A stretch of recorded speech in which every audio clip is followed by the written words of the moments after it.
welcome back to BYU Sports Station live in Studio B. It is our pleasure to welcome in an Olympian, an All-American, and a national champion, both as an athlete and a coach. Ed Eyestone back on the program. Ed, welcome back. Good to be here, Congratulations gentlemen. on another championship weekend. It's always fun to be here, particularly after winning a championship, 2 championships on the men's and women's side. So which is big time. And you guys have massive goals, but it starts with this, right? You got to win the WCC. Well, yeah. I mean, we kind of divide the season up into thirds. There's kind of the preseason, then the regular season, and then the championship portion of the season. And this is what we get excited about. And it starts with winning the championship. I think that's the level of expectation that we have.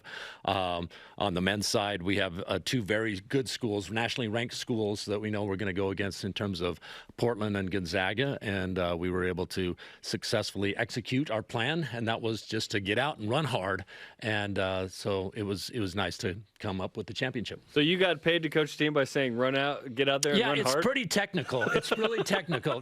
Hey, get out there and run hard, everyone. 1 foot in front of the other, repeat. No, but I have a great group of young men that I'm working with, and Connor Mantz, obviously a national champion. Yeah. He wants to repeat with that national championship. And then Casey Klinger, who I think sometimes gets overlooked a little bit, but he is the guy, the steady guy that we can count on as our number 2, and just ran another superb super race on his part. And I think with that 1-2 combo, we know we're going to do well at the conference level, and now we just need to continue to push that to the national level. Yeah, I knew there was more to the answer. I knew it. Yes. It's not like a NASCAR coach. It's like, just drive fast. We'll change your tires occasionally. Turn left slightly. Yeah. Exactly. The BYU men just won a 7th consecutive team championship. The women win a 4th straight consecutive championship at the West Coast Conference level. How do those teams adequately celebrate a championship like that?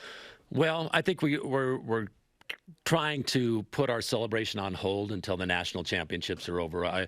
And again, that's not putting pressure on our backs that, we have to, in the women's case, repeat. With Coach Taylor's doing an excellent job, and I think they're a strong team, and I think they're hitting their stride at the right time of the season.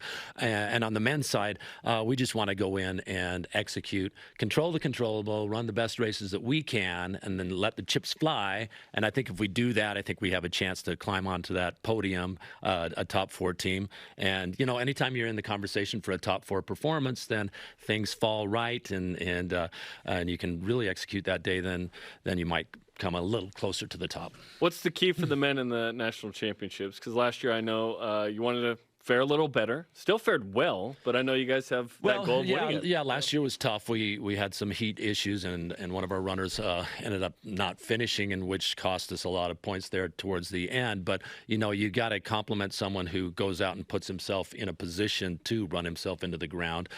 This year, though, I think if we can just get out and do what we need to, which is Connor Mantz will not be satisfied with anything less than defending his national title. I mean, that puts a lot of pressure on his back. There's a very, very probably the most talented NCAAs that we've seen for many, many years. Because everyone came back with COVID? Yeah, I think we've got a lot of guys, 5th, 6th-year guys coming back. And so by the time he takes care of both the foreign and domestic talent that he's got to face, but if he can just put himself in a good position and be in the front in the conversation to repeat, that means he's going to be a low stick. He's going to score just 1, 2, 3 points, hopefully just 1 point. And then anytime you have a guy up front who has a chance to win, then really you're just scoring 4 guys. So you just got to get those 4 guys going as well as they can. And as I mentioned, Casey Klinger, Brandon Garnica, they've been very consistent. They are All-American caliber and certainly top 10 to 15 caliber.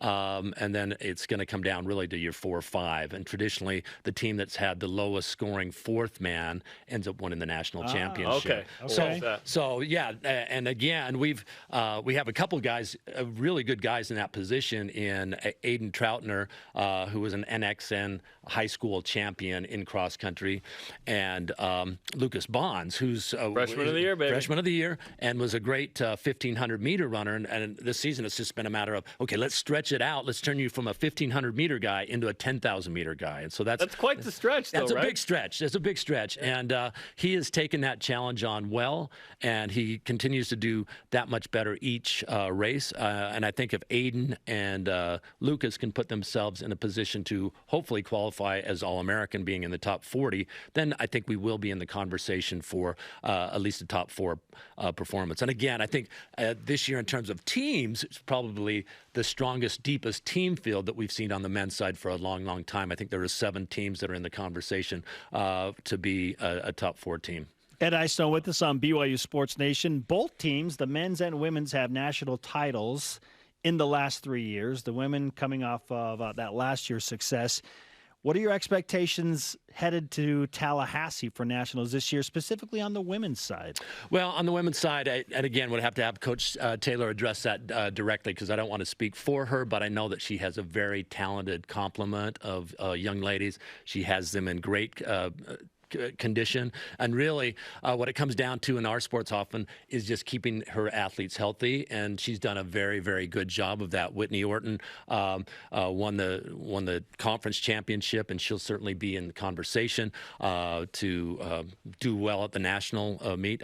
Again, Whitney's someone like a Connor Mance, who on the women's side we know can be up there, be a very low stick, and then she's got a lot of help. Anna Camp, you see here the two embracing there at the finish line. I think Anna Camp, who is a 1,500-meter national champion. So again, kind of like a Lucas Bonds, now is having to stretch up to the women just go 6,000 meters, so it's not quite the stretch for a 1,500-meter runner.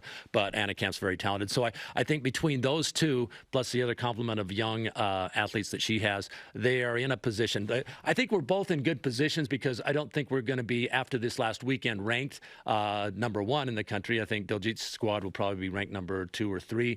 I think our men are going to be probably somewhere in the 5-6 category. Okay. And that's kind of a nice position to be Sneaking in, up going in to the national meet. Plus, we are hosting the Mountain Regional competition coming up in 2 weeks, or 2 weeks from last Friday. So that's probably another thing for the locals. If they want to see national championship caliber teams competing, they really ought to come out on November, I wrote it down here, November 12th, there at the East Bay. It's actually called Timpanogos Golf Course now. Yeah. Friday morning, that'll be good. I just want to thank you for giving us, as BYU fans collectively, less heartburn in the WCC Championships than BYU football gave to the fan base on Saturday night. You know, that was a fun game. I mean, that harkened back to the 80s when we would score 60 points on a regular basis. So that was kind of fun. In fact, my wife, after it was 21-0, there in the first 5 minutes or whatever, I kind of turned around and said, you know, I hope Bronco can score here. And she said, no, we cannot let Bronco score, because he will come back. And he did come back. So it made it for a very entertaining game. So, yeah, it's all good. Congratulations on all your success, Coach. Thank you. Take some karma. Take it to nationals. Let's go, man. Okay.